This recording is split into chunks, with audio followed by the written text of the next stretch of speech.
This is. After a 2-week business trip, my husband came home with a tired look on his face.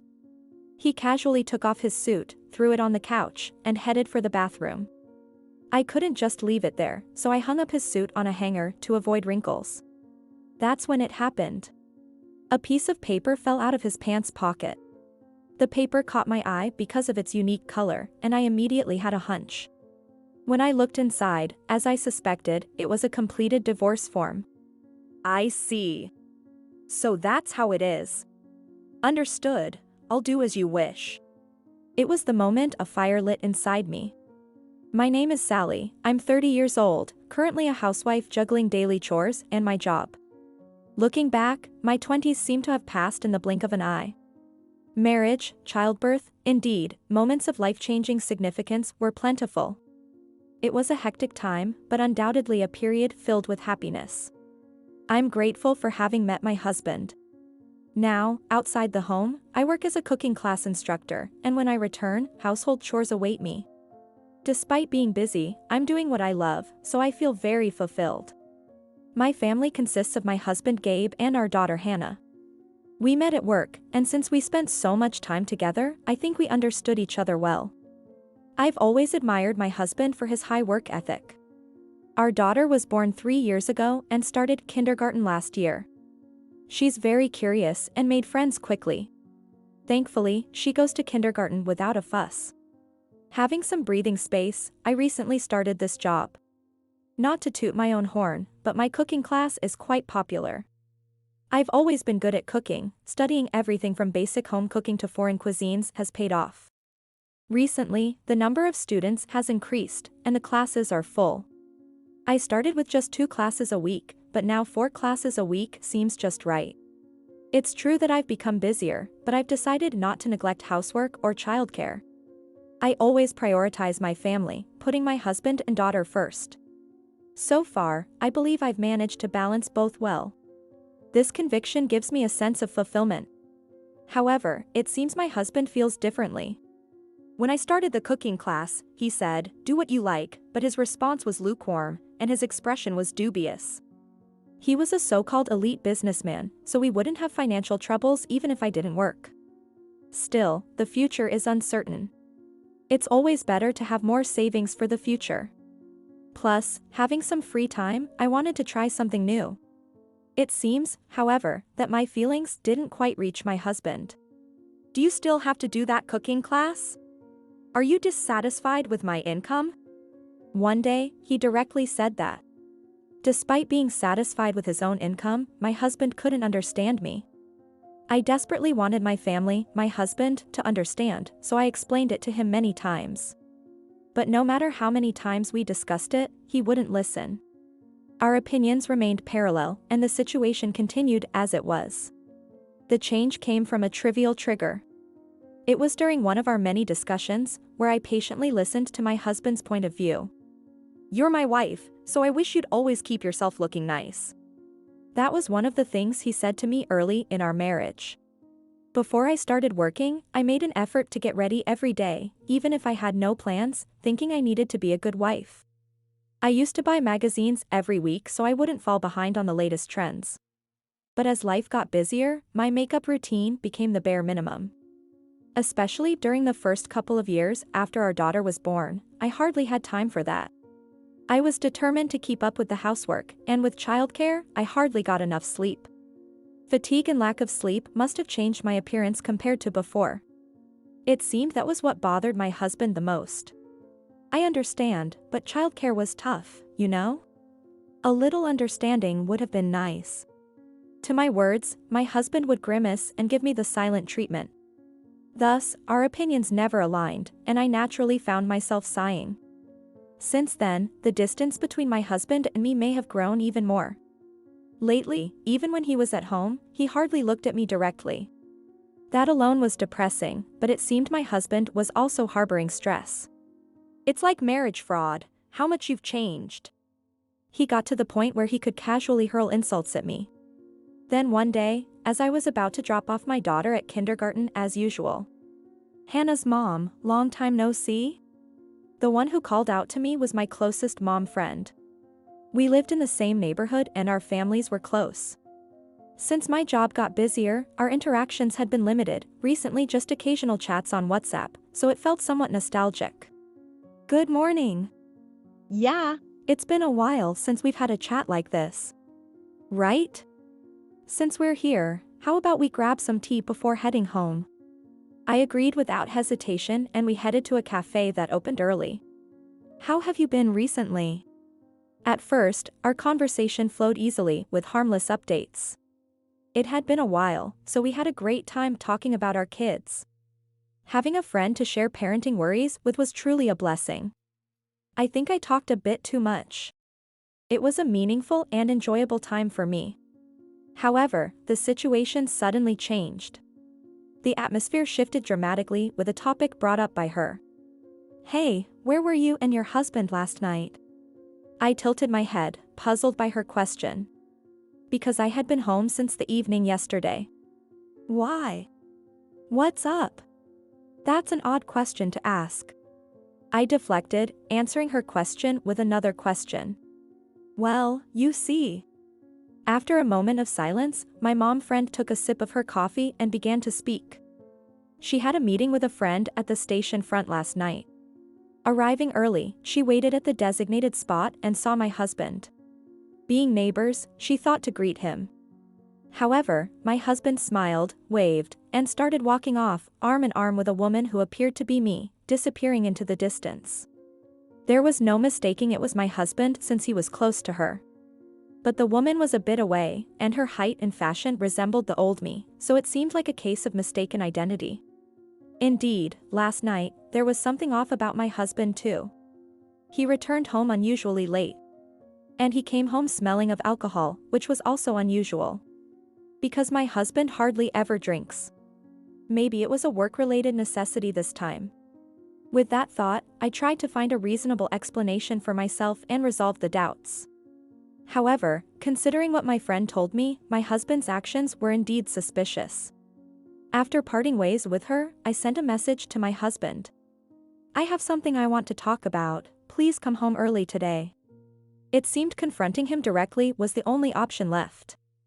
I braced myself and waited for the evening. I'm home. Welcome back, come to the living room. As soon as my husband returned, we sat down to talk. Our daughter was already put to bed, ready for a long discussion if needed. About last night. I relayed exactly what my friend had told me to my husband. Why he came home so late. My husband began to get irritated with my pressing questions, showing a clearly displeased attitude. I told you, it was nothing. Just a work thing. He finally raised his voice, simply denying everything outright. My husband's shouts echoed throughout the house as he yelled at me. There's no way it was nothing. Why were you walking arm in arm with another woman? Still, I refused to back down and continued to press for answers. Our relationship might have cooled, but I never thought he would cheat. The realization that he had betrayed me was truly shocking. As we talked, sadness overwhelmed me, and I found myself crying. What's wrong? My daughter woke up and came rubbing her eyes. She saw me crying and her father visibly angry. She must have instantly thought her dad was being mean to me. Don't be mean to mommy. I hate a daddy who is mean to mommy. Stay away. My daughter burst into tears and clung to me. My husband may have been cold to me, but he adored our daughter. That must have been a huge shock to him. He just stood there, dumbfounded. After that, I comforted my daughter and took her to the bedroom to put her to bed. When I returned to the living room, my husband was no longer there. Given his disturbed state, I thought about giving him some support, but it couldn't be helped. Following this incident, my daughter grew to dislike her father. No matter how he tried to cheer her up, she ignored him completely. Turning her face away, not meeting his eyes, it seemed he was deeply hurt by it. 2 months after confronting my husband, the truth remained obscured by my daughter's interruption. Since he never admitted anything, I decided to take action. 2 days after that night, I planted listening devices in his bag and his personal room. And sure enough, it was confirmed. My husband was having an affair. Perhaps because of being disliked by our daughter, the frequency of his meetings with the other woman increased. The affair partner turned out to be a colleague from his office, and shockingly, she was 10 years his junior. Recordings revealed they went to hotels during work hours and even traveled on company expenses under the guise of business trips. But the audio alone was weak as evidence. I searched for something more tangible, but it seemed my husband had covered his tracks well. Then, one day when he returned from a business trip, a pivotal moment occurred. My husband took off his suit and threw it on the couch as soon as he got home. As I went to hang up the suit carelessly left on the sofa, a piece of paper fell from the pocket of his trousers. Looking inside, it was a completed divorce paper. I see. So that's how it is. Understood. I'll do as you wish. It was the moment a fire was lit inside me.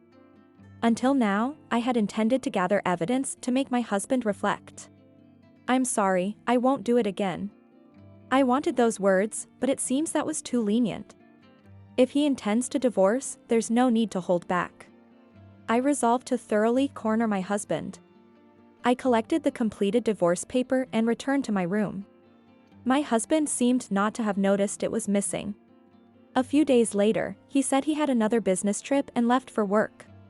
But I had already confirmed through recordings that it was a lie.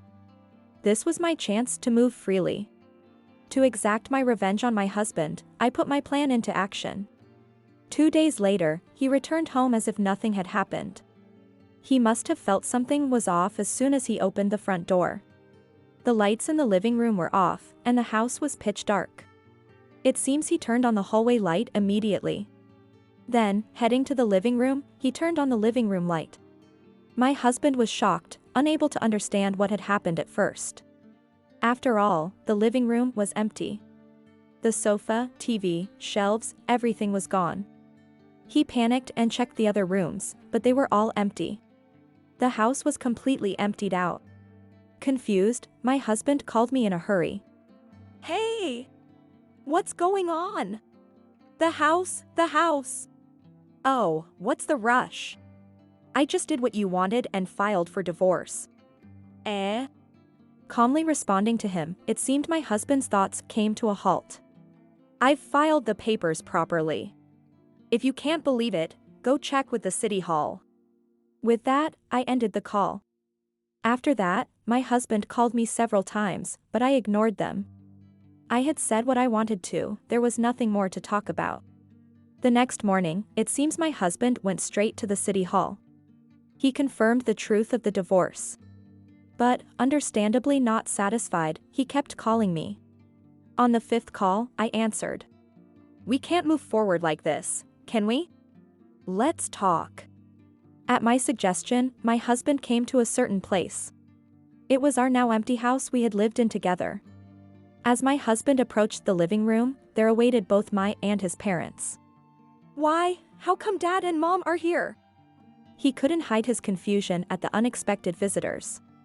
On the other hand, I must have appeared very composed.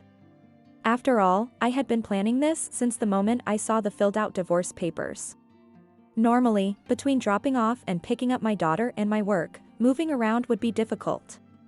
So, I explained the situation to my parents and got their help. I also announced a few days off for my cooking class and began to follow my husband to gather evidence of his affair. Then, with the video evidence, audio recordings, and the divorce papers, I went to my in-laws. After they learned of my husband's foolish actions and apologized, they became my allies. Next, I arranged for a moving company to quickly transport the furniture and appliances. This too was carried out in my husband's absence. Do you understand now? After explaining everything, my husband was at a loss. He admitted to the affair and apologized. Indeed, I had an affair, but you're also at fault. You lost your charm, and I was tempted. Even at this point, he wouldn't sincerely apologize. And taking everything from the house, was that really necessary? Desperately trying to argue his point, thinking it would work in his favor. What are you saying, after all this? Furious, my father-in-law played a recording. I want to get rid of my wife and move in with you as soon as possible. I don't want the cheap-looking furniture at home either. Can't someone take care of my wife? It was a conversation between my husband and his affair partner. Even my husband looked uncomfortable and bit his lip in silence. You said you didn't need it. You have no right to complain. Even after the audio ended, my father-in-law's anger didn't subside. And rightfully so, since the furniture was something my in-laws had provided. Belittled to such an extent, even by his own son, my father-in-law was furious. A lecture that must have felt eternal to my husband filled the living room. My husband remained silent, unable to retort. After a while, when my father-in-law seemed tired, my husband glared at me. Divorcing, do you think you can support our daughter on your income? He couldn't stand up to his father, but he was still aggressive towards me. I sighed deeply at my endlessly selfish husband. Does this prove it to you? I handed him a bankbook I had prepared and showed him the inside. What? How come there's so much? Shocked by the balance, my husband couldn't hide his astonishment. In reality, I earned many times more than my husband. Aside from running the cooking class, I had also published cookbooks that became a reference for many. Though initially not a bestseller, word of mouth boosted its reputation, making it a popular and best-selling book. With additional income aside from the cooking class, I had surpassed my husband's earnings without him realizing. This shattered the pride of my husband, who prided himself on his high income. He did contribute to living expenses, for which I was grateful. Thus, I could allocate my earnings to myself, our daughter, and savings. Now, with no comeback, my husband was simply dumbfounded. "Shall we go then?" With nothing more to say, my parents, in-laws, and I left the house, leaving my husband behind. After that, I never met my ex-husband again. I moved close by, but my ex-husband, left with nothing in that house, begged his parents to take him back. However, they firmly refused. Unforgiven, he was essentially disowned. Without a home or a job, my ex-husband had to start over. Moreover, he lost his job. I had anonymously sent the recorded data and photos of the affair to his company. His trips to the hotel during work hours and misuse of company expenses were revealed to the higher-ups, resulting in his dismissal. Naturally, his affair partner faced the same fate. Following the dismissal, the affair partner furiously broke up with him after a heated argument. Losing his home, job, and family, my ex-husband was left wandering alone. This is something I heard through others, so I know no more of his current situation. But it's no longer my concern. Lies and secrets only lead to unhappiness and inevitably return to the originator.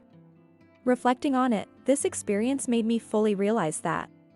This spring, my daughter will start elementary school. She's grown into a truly kind and honest child. I wish to share this experience with my daughter, so that she may navigate her life without leading herself or others down a path of unhappiness. It is my strong desire and hope to raise her with this understanding.